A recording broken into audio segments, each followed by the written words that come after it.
من احلى العربيات اللي هي العربيات يعني المصفحة بتاعت زمان، فولكس فاجن نوتش باك. طبعا دي من العربيات اللي هي تعتبر يعني عربيات الكوبيه باب واحد. عربية المكنة بتاعتها الموتور ورا مش قدام زي البيتلز. العربية موديل 72. طبعا حالة العربية دي يعني غير أي عربية تاني، تعتبر الوحيدة في مصر كلها اللي بالحالة دي.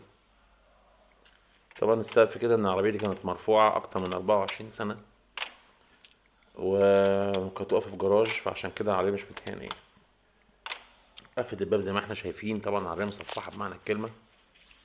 الموتور مش مفيش حاجة قدام دي الشنطة. طبعا حجمها كبير جدا، بوزة طويلة، عربية قوي.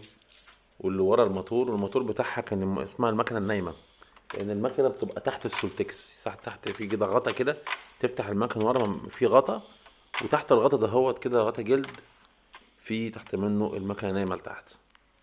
هي بس العربية دي فيها كده كام عيب. العيب الأولاني مش دي يعني عامة، الموديل ده هو طبعا عيبه الأولاني إن البدلات طبعا زي البيتلز كمان نفس الحكاية، بتبقى طالعة من تحت، يعني مش نازلة من فوق البدلات، لا طالعة من تحت كده، فتبقى متعبة قوي في السواقة.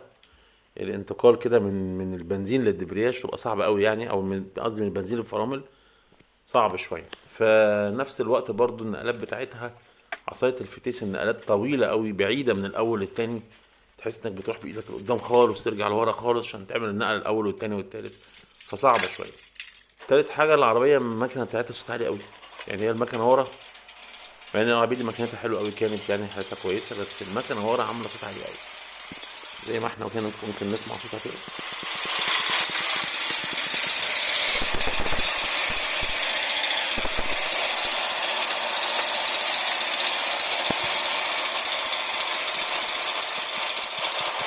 طبعا ده الصوت بتاعها العادي يعني، بس هي عشان لسه العربية طبعا كانت بتسخن، فعشان كده بيبقى بيوطى بعد كده سنة، بس حتى لما بيوطى برضه صوتها عادي، حتى وهي ماشية في السكة كأنك مركب ديفل ورا.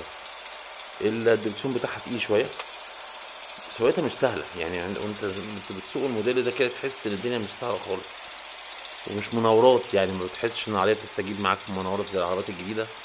بس هي طبعا عربية منظر قوي، وماشية في السكة ملفتة للنظر جدا جدا. الناس كلها بتبص لها كأنك كده تحس انك طالع من فيلم حسن يوسف. اكيد اللي سايق حسن يوسف يعني، تحس انها عربيات زمان يعني، جميله عربيه شكلا وموضوعا، والساق بتاعها تحفه، يعني ممتازه. ولكن هي المشكله، ولان على فكره من قلب التابلو ده بيتفتح الكبوت، يعني تفتح التابلو عشان تفتح الكبوت. في عربيات بتبقى فيها النظام ده كده اهو، تفتح الكبوت زي الفيطاره برضه، تفتح الكبوت من قلب الدرج بتاع التابلو. طبعا عربيه زي ما قلت من العربيات الجميله قوي قوي.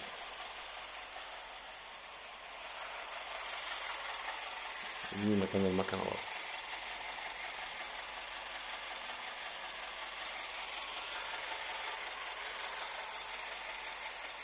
حتى الجينات الأصلية بتاعتها.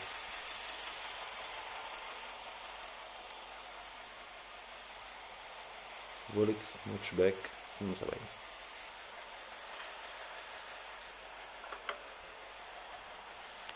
دي الشنطة بتاعتها اللي قدام.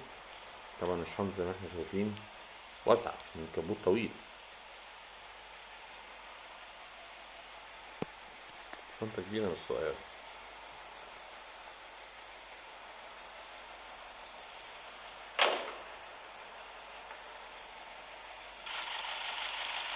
ده الموتور ورا، مفيش سخونية بتيجي من ورا للقدام يعني، حتى العربية وهي ماشية بس ممكن تشم ريحة الشكمان والبنزين. ودي الهواية بتاعتها برضه جميلة أوي، لما تيجي تفتحها يعني برضه تحس برضه كل حاجة فيها قديمة شوية. تكييف كده هو بيخش من أزمة الهواية دي.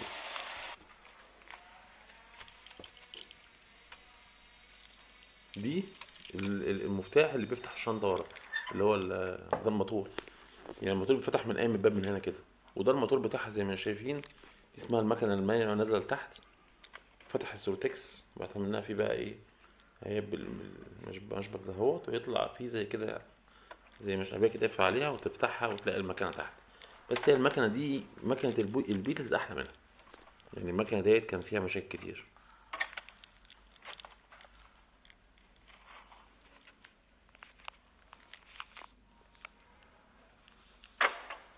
العربية دي 1300 سي سي.